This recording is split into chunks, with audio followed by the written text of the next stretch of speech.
हमारे पीछे आप भारतीय जनता पार्टी का पटना कार्यालय देख रहे हैं, लेकिन अफसोस इस बात का है कि जो भारतीय जनता पार्टी देश और भविष्य को बचाने और सुधारने की बात करते हैं, उसी पार्टी के कार्यालय को बचाने के लिए कर्फ्यू जैसा व्यवस्था किया गया है। हम पहले आपको मुद्दा पे लेके चले, इससे पहले हम आपको भारतीय जनता पार्टी के पास जो बैरिकेड लगाया गया है हम उसको दिखा देते हैं कि देखिए, पटना पुलिस का दोनों तरफ से बैरिकेड लगा के घेर दिया गया है, बांस बल्ला का प्रयोग किया गया है।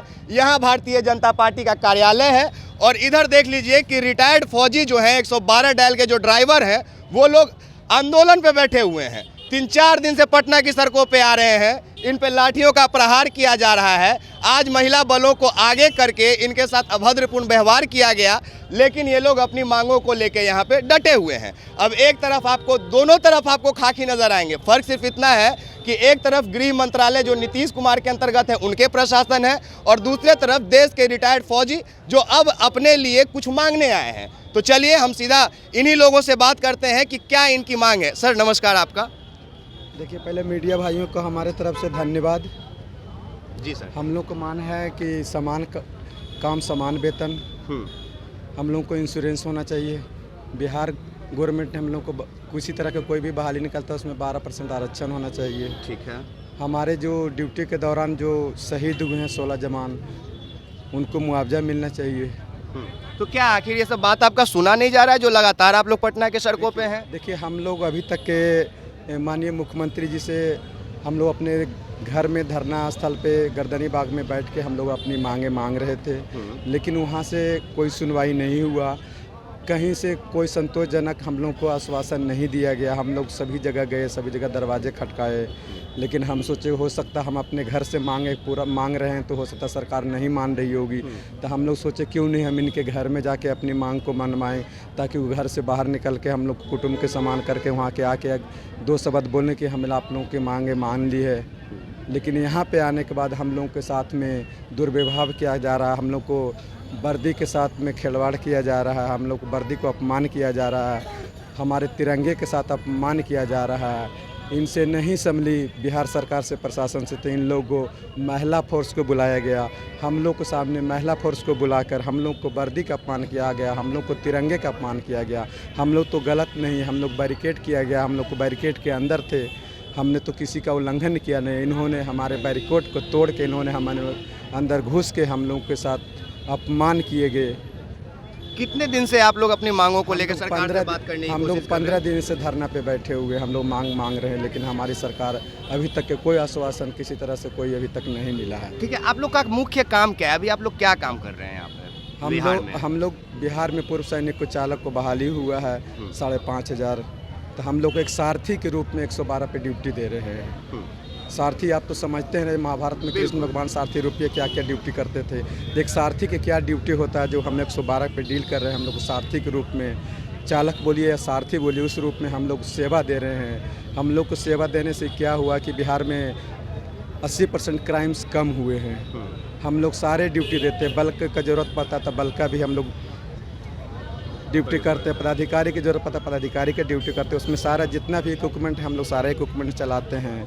हम लोग देश में सेवा करके, हमारे इसमें फौजी भाई बहुत सारे कमांडो हैं, बहुत सारा NSG का हैं, बहुत से पैरा कमांडो हैं, हम लोग सारे ट्रेन सोल्जर हैं। तो हम लोग ट्रेन सोल्जर क्या हिंदुस्तान में क्या ट्रेन सोल्जर अपनी मांग को मांग रहा तो क्या अपने हक नहीं मांग सकता बिहार सरकार से? क्या बाकी स्टेट में हम लोग से ज़्यादा बेहतर बढ़ोतरी तनख्वाह मिल रहा है, ज़्यादा नौकरी मिल रहा है, सब कुछ व्यवस्था हो रहा है, तो क्या बिहार सरकार हमारी को नहीं दे सकता है? खाली मन से यही आह्वान करेंगे बिहार सरकार, चाहे भारत सरकार डबल इंजन की सरकार की, हमारी सेना ने यह कर दिया वो कर दिया, इतने फाइटर गिरा दिया, इतने बंकर जला दिया। तो ठीक है, आप इज्जत कर रहे हैं सेना को, आपको सेना के ऊपर गर्व है कि आप हमारी हिंदुस्तान की सरह पूरा वर्ल्ड में नंबर 1 पे मानी जाती है। तो हमारी सेना से आप इतनी काम ले रहे हैं, तो हम लोग आज रिटायर कर गए 15 साल में, कोई 17 साल में, कोई 20 साल में रिटायर कर गए। तो हमारे जब पैसे की ज़रूरत हुआ, हमारे को बच्चे को जो हाई एजुकेशन देने की ज़रूरत पाया, हमारे माता बुजुर्ग की सेवा करने के बारे आया, तो हम लोग फौज से रिटायर हो गए। हमारे को किसी तरह से कोई नौकरी नहीं मिला आज तक के। आज बड़ा मुश्किल से हमारे बिहार में डायल 112 में चालक में सारथी के रूप में बहाली किया गया था। हम लोग के साथ जो बोला गया, जो मांग थी, जो उन्होंने बताया गया कि आप लोगों के साथ में ये मांग दी जाएगी, उसके बाद पूरा आपको बढ़ोतरी भी होगी। हम लोग को 20 दिन के साल में छुट्टी है तो हम लोग को रिलीवर नहीं दिया जाता, 20 दिन का छुट्टी भी नहीं काट पाते हैं। हम लोग को वीकली के बताया गया कि 1 दिन का आपका ऑफ है, हम लोग को 1 दिन का वीकली का ऑफ भी नहीं है, हम लोग 30 दिन ड्यूटी देते हैं। तो आप यही आंकड़ा लगा सकते हैं, महीना में हमने 8 से 9 दिन एक्स्ट्रा ड्यूटी कर रहे हैं, उसका कोई हमें पेमेंट भी नहीं मिल पाता है। हमें पहले तो 5-6 महीना में पेमेंट मिलता था। हम लोग भी धैर्य धारण किए थे कि हम लोग हमारा लोग का बताया गया था, इन लोग को कमेटी संगठन हुआ था, बिहार सरकार हमारा AWPO के साथ में कमेटी के साथ हम लोग को बहाली किया गया था। हम लोग को आश्वासन दिया गया था कि ये जो डील हुआ है बिहार सरकार और भारत सरकार के बीच में 112 को, जो यहाँ पे शांति रूप से इस बहाल को सुचारू रूप से चालू करना था। हम लोग ने इस बिहार सरकार के साथ में हम लोग सुचारू रूप से डायल 112 को सुचारू रूप से चालू कर दिया।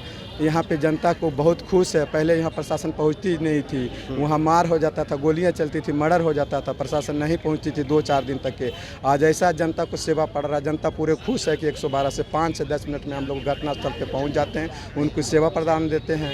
तो हम लोग से यही मांगे कि जब हम इतनी ड्यूटी कर सकते हैं तो हमारी समान वेतन क्यों नहीं मिले, हमारे वेतन बढ़ोतरी क्यों नहीं, हमारे जो इतने जो शहीद हो रहे हैं उनकी मुआवजा क्यों नहीं मिले, हम लोग को इंश्योरेंस क्यों नहीं दिया जाए, हमारे आरक्षण क्यों नहीं दिया जाए।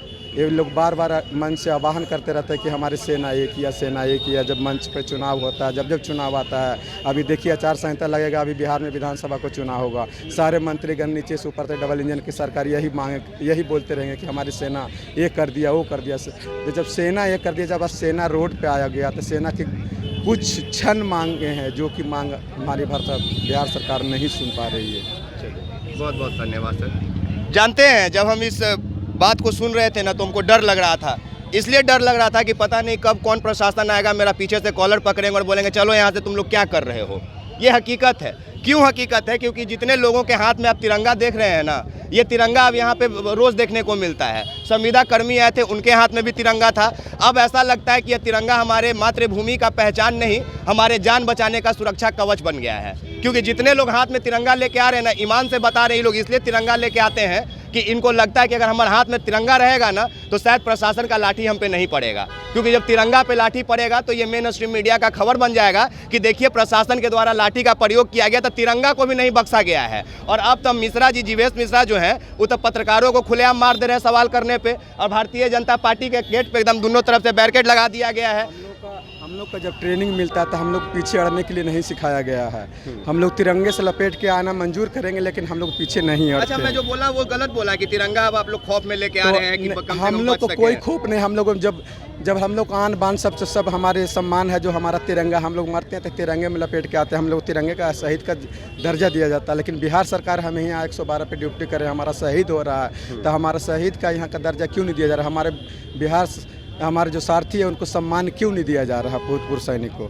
बिल्कुल, आपकी मांग जायज़ है, और जायज़ है कि नहीं ये तो सरकार को तय करना चाहिए। लेकिन हम एकदम स्पष्ट रूप से एक और बात बोल दे रहे हैं कि जो गर्दनीबाग धरना स्थल का जिक्र किया गया है, वो गर्दनीबाग धरना स्थल कोई हड़पा हुआ जगह नहीं है। वो गर्दनीबाग धरना स्थल इसीलिए बनाया गया सरकार के द्वारा कि आपको कोई भी सरकार तक बात पहुँचाना है तो आप आके वहाँ धरना दीजिए, सरकार का डेलीगेशन टीम वहाँ आएगा, आपकी बात सुनेगा और उस पर अपना प्रतिक्रिया देगा कि हाँ आपका मांग सही है कि गलत है। लेकिन अब अचानक से ही बिहार में एगो नया बदलाव आया है कि पहले आधा महीना 1 महीना तक बैठ के धरना दीजिए, फिर वहाँ पे धरना पे आपका कोई नहीं सुनने आएगा तो मजबूरी में आप चल फिर के भारतीय जनता पार्टी के गेट तक पहुँचिए कि सर आप तो हम तक नहीं सुनने आए हैं, तो चलिए हम आपके पास चल के आए हैं, अब तो सुन लीजिए। तो यहाँ पे भी बहुत चौकस प्रबंध किया गया है। देख लीजिए, एगो भाई साहब एकदम पकड़ के खड़े हैं कि कोई इधर आर्मी वाला ना क्रॉस कर जाए, उन्हें बैरिकेड लगाया गया है कि कोई आदमी उधर से ना इधर आ जाए। तो ये सब हमारे प्रधानमंत्री जी हमेशा कुटुंब की बात करते हैं। हाँ। लेकिन जब यहाँ हम अपने धरना स्थल अपने घर से आह्वान किया, अपनी मांग को आह्वान किया, तो हमारी मांगे नहीं पूरी हुआ,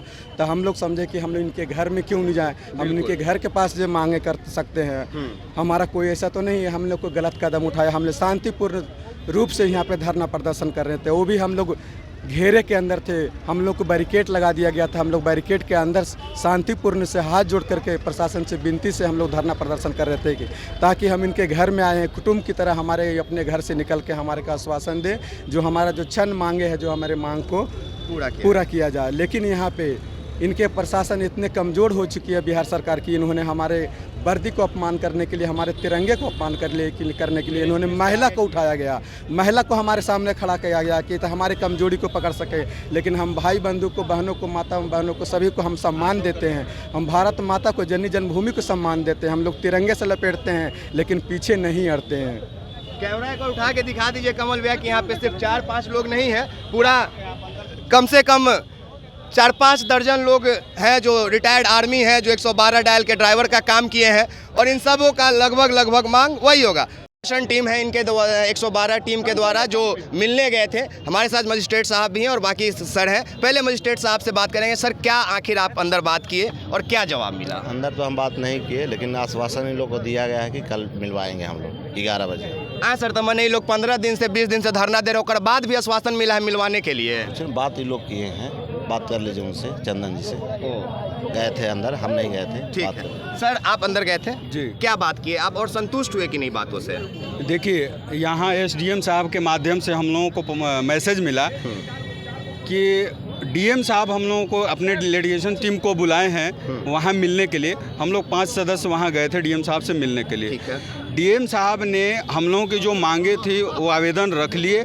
हम लोगों के सामने डीएम साहब ने उस पर सिग्नेचर किया और ये आश्वासन दिया कि आज की रात्रि में सीएम साहब से वो डायरेक्ट जो हमारी बातों को रखेंगे और आप लोगों की मांगे जायज़ हैं, हर एक मांग को उचित है और सीएम साहब के पास रख करके उसके भरोसे को पूरा किया जाएगा, आप लोगों की मांगों को पूरा किया जाएगा। इस आश्वासन के आधार पे हम लोग यहाँ से डीएम साहब से मिलने गए थे और डीएम साहब के आश्वासन के आधार पे हम लोग यहाँ पे पहुँचे हैं। वहाँ पे जो भी बातें हुई थी, यहाँ पे जिस प्रकार से प्रशासन के द्वारा हमारे साथ हुआ था, एक जवान का मोबाइल रख लिया गया था, हमने डीएम साहब को वो बातें बताई। डीएम साहब ने आश्वासन दिया कि किसी भी जवान के ऊपर किसी प्रकार का प्रशासनिक कार्रवाई नहीं होगा और जिस जवान का मोबाइल लिया गया है तुरंत अभी के अभी जो है उनको मोबाइल रिटर्न किया जाएगा। इस आश्वासन के आधार पे हम लोगों ने यहाँ तक पहुँचे। ठीक है, आगे आप लोग क्या रणनीति तय करेंगे? देखिए, आगे की रणनीति सीएम साहब के एक प्रतिनिधि के तौर पे डीएम साहब हम लोगों को बुलाए थे और जब हम उनसे मिले और 100 में 100% उन्होंने आश्वासन दिया कि आपकी मांगे जायज़ हैं और उसके ऊपर 100% विचार किया जाएगा। कल कैबिनेट की मीटिंग होगी, जो भी फैसला होगा। कल सचिवालय के गृह सचिव महोदय से मिलने के लिए बताया गया। हम लोगों को 10 बजे का समय मिला है। हम लोगों की 5 सदस्यीय टीम जो है कल गृह सचिव महोदय से मिलेंगे और कल की जो कैबिनेट मीटिंग है उसके पहले हमारी बातों को गृह से रखा जाएगा और वहां तक रखा जाएगा। चलिए, बहुत बहुत शुक्रिया सर, थैंक यू। चलिए, हाँ सर, आप कुछ कर रहे थे। धीरज कुमार सर नाम है आपका? धीरज जी नाम जी, है। क्या बोलना चाह रहे थे आप? देखिए, सबसे पहले तो एक पहले तो मैं आप सभी मीडिया भाइयों का आभार व्यक्त करना चाहता हूं कि आप आए यहाँ और सरकार तक हमारी बातों का पहुंचाने का काम कर रहे हैं। डीएम साहब के पास हम लोग गए थे तो उन्होंने हमारा जो मांग पत्र है और हमारा जितना भी आवेदन था वो ध्यान से पढ़ा उन्होंने, और उन्होंने कहा कि मैं स्वयं बात करूंगा मुख्यमंत्री जी से और आपकी मांगे जायज़ हैं। जी, तो आप लोग सेटिस्फाइड हैं आज की बातों से? सर, हमारे एक्सपोज मीडिया से देखने वाले साहब बंधुओं को धन्यवाद। सर, मैं नीरज कुमार कह रहे हैं कि डीएम साहब से जब हमारी मुलाकात हुई, डीएम साहब ने सारे हमारे 5 सूत्री मांगों को उन्होंने ध्यान से पढ़ा। पढ़ने के बाद डीएम साहब ने बताया कि आपकी जो 5 सूत्री मांग है, इस सारों बातें जायज़ हैं, क्योंकि आप हमारे साथ कंधों से कंधे मिला कर काम करते हैं और जो आपकी वेतन, आपका इंश्योरेंस, वो सारे चीज़ आपको मिलना चाहिए। इसके लिए हम डायरेक्ट मुख्यमंत्री से शाम में आज डायरेक्ट हमारी बातें होगी और कल 10 बजे गृह सचिव से मिलने के लिए हम लोग को जो 5 सदस्यीय टीमों को बताया गया है कि यहाँ के एसडीएम साहब के थ्रू में, साथ मजिस्ट्रेट साहब के थ्रू में साथ में जाएंगे और जाके हमारे लाइन करके हमारी उनसे गृह सचिव साहब से 11 बजे मिला जाएगा कि कल की कैबिनेट से पहले आपकी बातों को भी रख दिया जाए कि कैबिनेट में आप लोगों के जो भी क्लियरिफिकेशन है वो मिलेगा। तो हम कल का कैबिनेट का इंतजार करेंगे। इंतजार तक देखते हैं कि कल की कैबिनेट में क्या होती है, नहीं होती तो अगला कार्रवाई आगे के लिए हमारी रणनीति जारी रहेगा। चलिए, बहुत बहुत शुक्रिया। देखिए, अभी जो डेलीगेशन टीम निकले हैं उन्होंने साफ साफ अपने शब्दों में बताया कि इनकी क्या बातचीत हुई। हाँ, अध्यक्ष जी आप हैं? हेलो सर, कैसे हैं आप? बस बहुत धन्यवाद। खुश नज़र आ रहे हैं अंदर से आए हैं तो? उम्मीद है सर, जैसे हमारे डेलीगेशन गए थे, हमारे उपाध्यक्ष जी गए थे और सर्व सदस्य गए थे। हाँ, अभी जैसा आपने पूछा था कि आगे की क्या रणनीति होगी है, रणनीति तो जैसा हमारे फौज बोलेगी वैसे ही चलेंगे। जैसे आज आए हैं, कल हम लोग गर्दनीबाग में फिर इससे ज़्यादा स्ट्रेंथ में बरकरार रहेंगे।